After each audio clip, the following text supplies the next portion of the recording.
प्रणाम भगवन। ओम श्री गुरुवे नमः।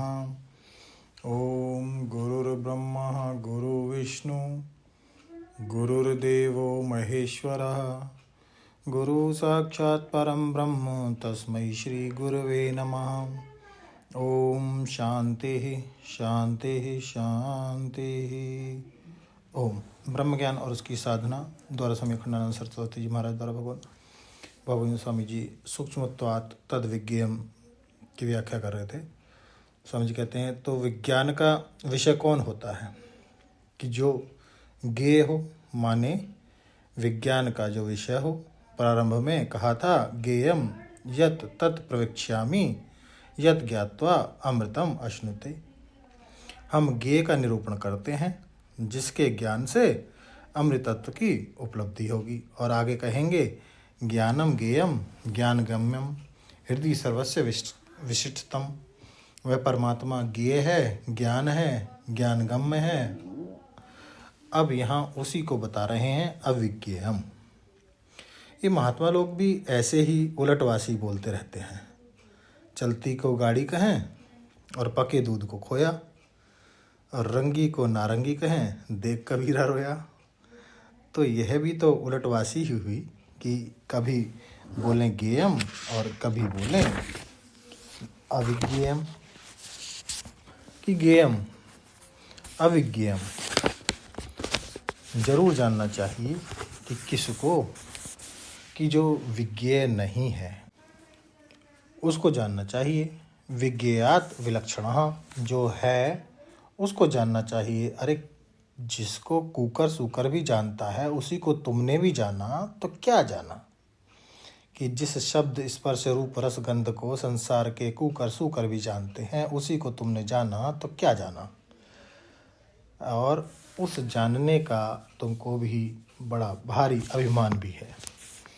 मारने वाली चीज़ जानी, जिलाने वाली चीज़ जानी, इसको तो न्योला भी जानता है भाई कि मारने वाली चीज़ सांप का जहर है और जिलाने वाली चीज़ वह जड़ी है, बूटी है।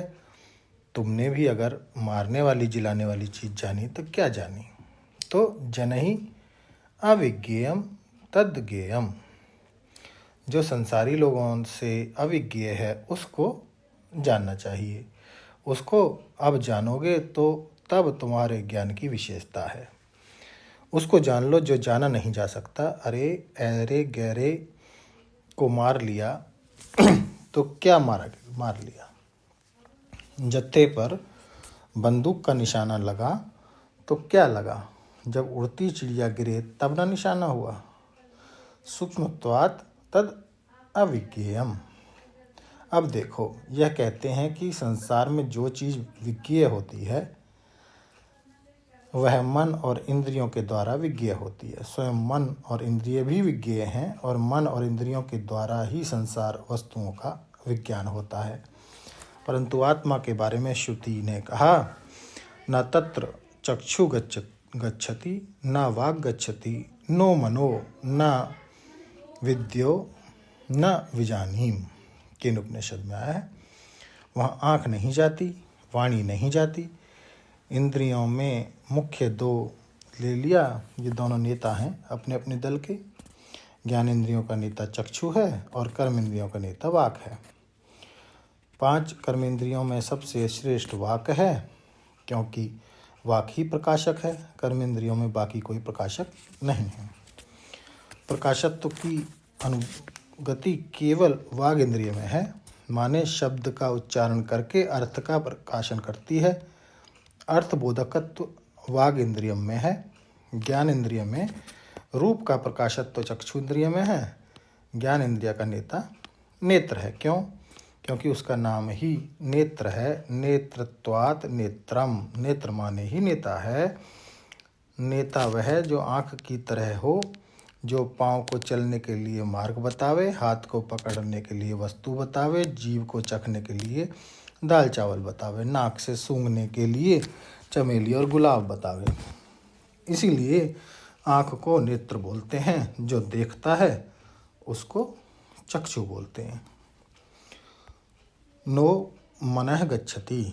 वहाँ मन की भी गति नहीं है। यह मन जो है लौकिक वस्तु को देखें, पारलौकिक वस्तु को देखे और लोक परलोक से विलक्षण वस्तु को देखे, समाधि से संस्कृत होकर सिद्ध दशा में विलक्षण वस्तु का दर्शन भी नहीं, सर्जन भी कर सकता है, सृष्टि भी कर सकता है।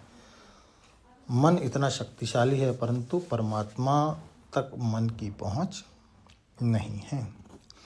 यतो वाचे निवर्तन्ते अप्राप्य मनसा सह। तो मन परमात्मा को प्राप्त ना करके लौट आता है। तो बोले कि ठीक से समझावें कि यह ब्रह्म क्या है। ना विदो, यह साक्षी भास नहीं है। ना विजानीम यथ एतद अनुशिष्यात्, कैसे तुमको बतावें हे शिष्य, तुम्हारे लिए इसका अनुशासन कैसे करें, बात बनती नहीं है।